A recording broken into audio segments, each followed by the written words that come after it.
So the new cycle in college football, right? Because people freaked out about the grad transfer rule back in the day, and then they gave us Russell Wilson, and everybody's fine with it. Okay? Right.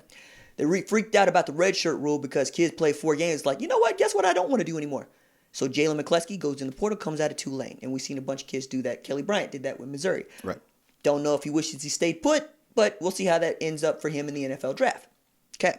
Now the new cycle is you early enroll, you redshirt, right?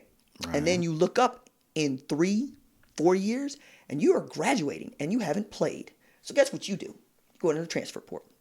So Oklahoma has had this run of kiddos that enter the transfer portal, right? Ty DeArmond played defense. I want to say 15 of the 20 that have entered the portal since last season played defense, right? Also didn't play a lot of defense. Ty DeArmond didn't play at all. He's got Southern Methodist. Levi Draper is a redshirt sophomore. He's graduating in May. He's in the portal, going to come out. He's going to have 2 years of eligibility left. Okay? Jordan Parker, graduating, going in the transfer portal. Ryan Jones going in the transfer portal. Troy James went in the portal, came out of Prairie View A&M. I hope he has a good time. Right? Number of kids that are like this. But I'm going, one, I am not against this. 2, does this not make you just that much more viable a commodity, even if you were a blue chip recruit coming out of high school? Because now you got reps, and you got size, and you got a diploma, and you can play. Well, first off, I can't disparage this at all, because for the way that this is working out is that you have to graduate first for the graduate portal, you got to graduate first before you can go someplace else. So to be immediately eligible. To be immediately eligible. So for all those kids, great, fantastic. And for the universities that are picking this up, I'm like, wow, great. You didn't have to put any sort of investment into these kids. They're going to show up, for the most part, fully formed. So it's a win-win for everybody. Where are we? I don't know who has the issue? What's the downsides? What have you heard people say? Kids don't want to compete, which is garbage. Kids don't really want it like they say that they want it, which is also garbage. You're ruining the signing day, and you're setting your team back. These are all arguments that are for their teams and how they're leaving their teams. To which I'm going, yo, man, one of these dudes is making $6.4 million to deal with these problems. And they're not really problems, because you're not losing starters into the portal. You're losing guys that ain't playing. Right. I mean, what makes it at this point? What makes it different for these students, these young men, to go from one school to another school, like most every other student? Like, where'd you get your undergrad? Yeah. Where'd you get your master's? Same place as the first place? Yeah, that's what I'm saying. Doesn't matter, and it's a thing that kids do all the time. So loyalty, they gave you your time. Well, they were there. More than that, loyalty. Yo, man, the running backs and special teams coach at Oklahoma just went back to Texas. Now, he graduated Texas. He had offensive lineman at Texas, but he's also at Oklahoma since 2013. Okay. Loyalty is your offensive coordinator is now somebody else's offensive coordinator. Your defensive coordinator is now somebody else's defensive coordinator. I mean, Graham Hill might end up in the NFL as the offensive coordinator for the Philadelphia Eagles after signing a 3-year extension last month with USC. That's just the circuit. That's just the game. But it's not the game for kids that go into the portal, apparently. Well, it's not a game for kids, I guess. Adults only. So that was the premise of the topic. But also, just goes to show, if you're going to redshirt them, that year doesn't just help you. That year helps them. Absolutely. And it's game theory. Do what's best for yourself and the team. Right? You ain't got to be all in one. Because it's not as if the team that is losing a grad transfer won't gain a grad transfer. Yeah, Oklahoma's got 4 scholarships open now that they could use on grad transfers, or they could sign in the 2020 class, either going into signing day or in the summer. Now, the problem with that is the kids that you want are already gone.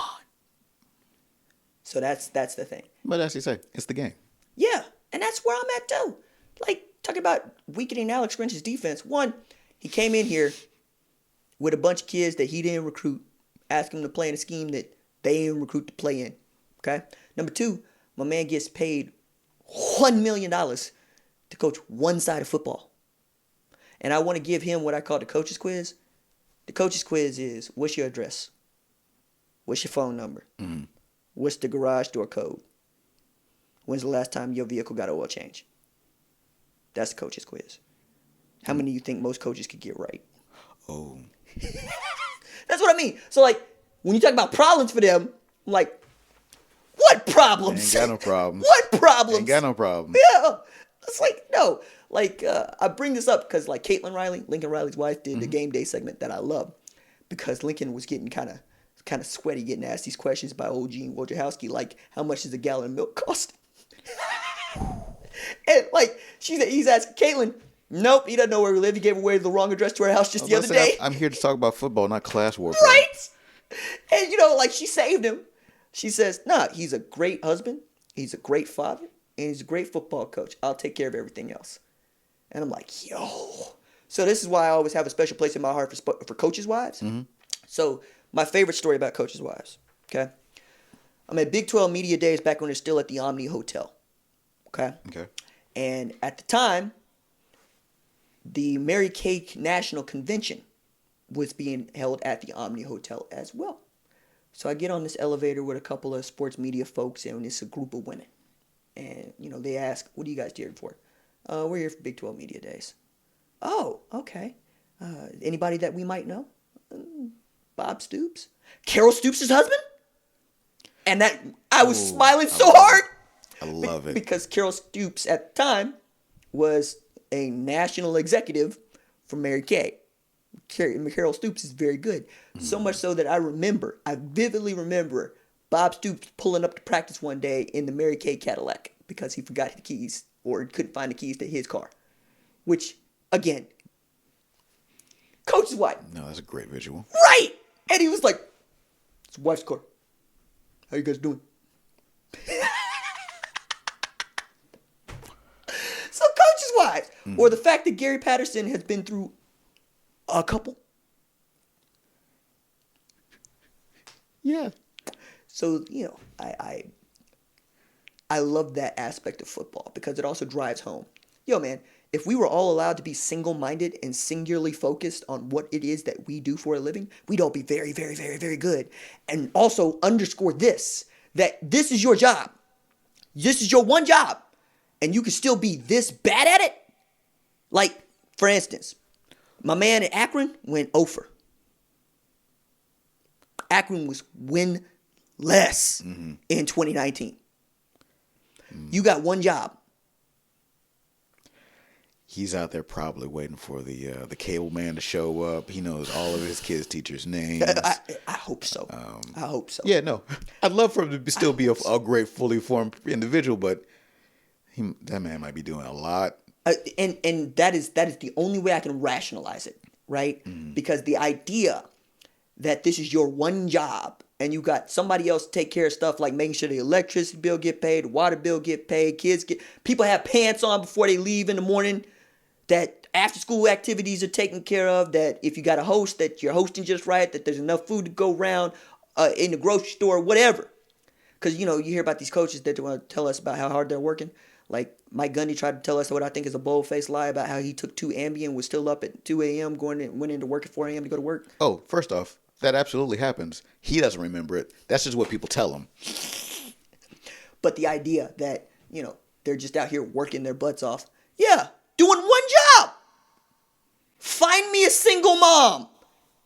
Put her resume up against the college football head coaches at any level. She'll smoke him. Ooh. But that mom won't have a national championship. I've never wanted to Thanos somebody so bad. I've never wanted to show up on this garden and go for the head. I hate that because it lacks. Single mom ain't play nobody. Man, did single mom beat Bama? God damn. Did single mom beat Michigan? Huh? Nope. Lost 4 years in a row. Whole signing class. L's. Single mom win a Big 12 championship. Not one. Single mom got 6 rings in a row. Dang.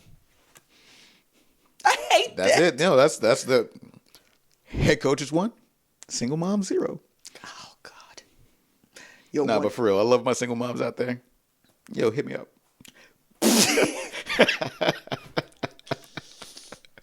watch somebody be in the comments, be like, "What's Ron's number?" Hey. All right. So when we come back, I need to talk mad trash about Bad Boys for Life.